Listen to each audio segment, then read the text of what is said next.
She would say, I love him. I don't want to leave him like everybody else leave him. Police say Walker murdered Simmons in his home on Hodgson Corner Cove early Thursday morning. Officers say he then shot responding officer Derek Nunn. Hill wishes she had done more to get Simmons to leave. It's been eating me up.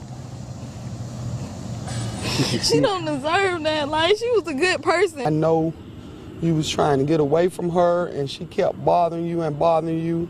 But Hill says Walker was so abusive, Simmons had him arrested recently. Arrested and everything, and she went and bailed him out.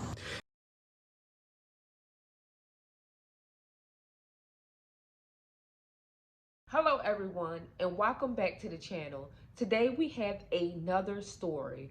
Aleka Simmons was a 27-year-old woman. She also had children. Friends describe her as a loving, warm-hearted person, and she was just full of joy. Aleka was a housekeeper and she danced for a living. So Aleka friends basically loved her. Now, Aleka Simmons would later date a guy named Otis Walker. Now, Otis Walker and Aleka Simmons became a couple. They start really being around each other, getting to know each other, and they loved each other dearly. People describe their relationship in the beginning as powerful. Like, Aleka didn't go nowhere without Otis, and Otis didn't really go nowhere without Aleka. So eventually everything would take a huge turn for the worse. And unfortunately, Aleka would wind up losing her life by the hands of the person she loved, Otis. Now, Aleka and Otis' relationship became very abusive.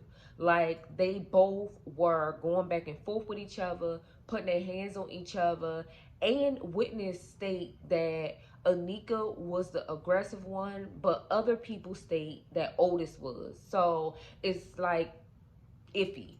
But Aleka and Otis will continue to date even though their relationship was verbally, mentally, and physically abusive. And people witnessed it all the time.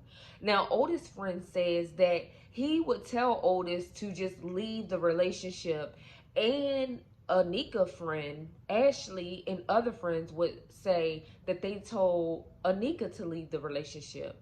So on both ends, people were encouraging them to leave the relationship. Now, around the beginning of July, Otis and Aleka would get into a heated argument that led to Otis pushing and dragging Aleka, and unfortunately, the police saw it all and arrested Otis. Now, later on, Aleka would bail Otis out of jail. Now, Ashley, Aleka's friend, states that she will always tell her to leave Otis alone, but her friend just didn't want to leave Otis and just wasn't having it. She said that she loved Otis. Now, unfortunately, around the end of July, the beginning of August 1st, a tragic phone call would be made to 911. Now, in this 911 phone call, dispatchers hear a young lady say, "Oh, so you're threatening me? Oh, so are you going to kill me?" in this phone call, and also hear a heated argument in the background. But later, that phone call would hang up. Now, after several tries, the police, the dispatchers was like, something's not right. So instantly, dispatchers send a police officer out to check on the residents. Now, once the police got there, they said that it was dark, didn't look like nobody was home, so they wound up leaving the scene. Now, I don't know why they didn't try harder, but they did state that they attempted to knock on the door, and it was dark, nobody was answering, which was weird. But again, now police leave. So finally, police get another phone call, and this time it will be Otis's mother. Now, Otis' mother states that a child woke her up and told her that police was at the door. Now, I don't understand why the door wasn't open if Otis' mother was, you know, woken up out of her sleep, saying that it was a officer at the door, but some kind of way the door didn't get answered. Now, Otis's mother states that she went to Otis's room because she heard like arguing. So she opened the door and Otis and Anika was going back and forth. So she asked Anika, "Do you want me to take you home? I mean, somewhere like, do you know, give her a ride?" And she said that before she left out of the room, Otis says, "Mom, she's going to talk to the police." And basically, Otis' mother states that she went to get her keys anyway. Now, very quickly after she turned her back to go get her keys, she hears a gunshot. Instantly, hurry up and run back to Otis's room, and Anika is on the floor, shot in the chest. She quickly got the two children that were in the house for her and ran out the house to a neighbor's house to call the police. Now, around this time, dispatchers now get a frantic phone call from Otis's mother stating that Anika had been shot and she's at a neighbor's house. Instantly, the same officer that checked earlier about the first call and other officers pull up at Otis's house. Now, Otis is there, but he start opening fire on officers. Officer Derek Nunn gets shot 4 times before Otis flee from the scene. Now, Anika is deceased and Otis is on the run, and we have Officer Nunn in the hospital. It was a huge manhunt for Otis. All right, at 12:30 a.m., the DeKalb police responded to a person shot call at 4804 Ogden Corners Cove. Upon arrival, officers were immediately fired upon by an unknown suspect hiding between two residences. Officers returned fire. One of our officers was struck multiple times and was immediately evacuated and transported to a local area hospital for further medical treatment. He's going to be recovering from his injuries. Upon further investigation, it was determined that this whole incident stemmed from a domestic dispute between a boyfriend and girlfriend at the location, which escalated to the boyfriend shooting the female victim. The DeKalb police SWAT team made entry to the location, emergency evac, to get the female out of the location, and she was discovered to be shot and in critical condition. Upon being loaded into the ambulance by medical personnel, she succumbed to her injuries and she's deceased at the scene. Of course, he done shot his girlfriend and also shot an officer. So he is basically on a run for days. Now, they say Otis was finally caught a week later, and they found a letter on Otis.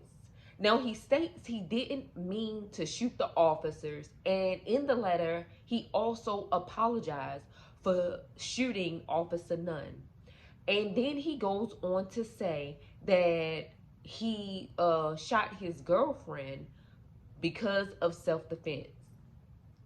Self-defense. That's what he said. Now, he's arrested, and finally, Otis goes to trial. Otis still maintained what he said in the letter. He also added that he didn't try to shoot Officer Nunn. He shot towards the ground and hopes to get officers to shoot him and kill him, not attempting to shoot an officer. How did shooting on the ground wind up an officer being shot 4 times and you didn't mean to? But again, he stated these things, you know, in his trial. Now, unfortunately, people did not believe Otis. And yeah, he did apologize to the officer, but at the same time, it was already family and friends stating that their relationship was violent. They both were violently abusive to each other. Now, unfortunately, Anika is not here to defend herself, But Otis states that he shot her in self-defense. Now, I don't understand how that's true, because at the end of the day, she was the one making the phone calls to the police that night, not him at all. And it's kind of crazy because his mother states that when she went in the room, he said that, "Mom, she's gonna talk to police." So that don't show self-defense to me. It shows me that you were scared to go to jail, so you took it upon yourself to shut her up on your own. That's all it was screaming. And if you was worried about her talking to the police, why would you shoot her and then shoot officers, making the matters even worse? But at the end of the day, we don't know what Otis was thinking. And quite frankly, neither did everybody else. Otis wound up getting life plus 65 years. Of course, we knew it. And he probably got that much time because he did shoot Officer Nunn. But at the same time, he did, go to jail for shooting his girlfriend. Now, fortunately, she would, receive justice, but unfortunately, she lost her life in the process. Now, I don't know what made Anik go and bail him out the first time he was arrested, but Otis had family violence charges and other charges before. So this was not his first rodeo. Unfortunately, she just wanted to be around him and love on him and save him from I don't know what, because it's not your responsibility. And just because other people left him, it's definitely not your responsibility to not leave him, especially if your relationship is south anyway. But we never know what she was thinking, and we definitely never know what Otis was thinking other than what he stated in his letter and testimony. But unfortunately, this was an unfortunate event that someone lost their life, someone also got life, and someone else got injured in the process, leaving damages among other people that happened to be around the situation, like the two kids that was in the house and Otis's mother. So you guys, it was unfortunate, and we're going to pray for the families that were involved. You guys, don't forget to like, comment, and definitely subscribe to my channel. And we love to have you here. Join the family. Don't forget to subscribe again. Peace.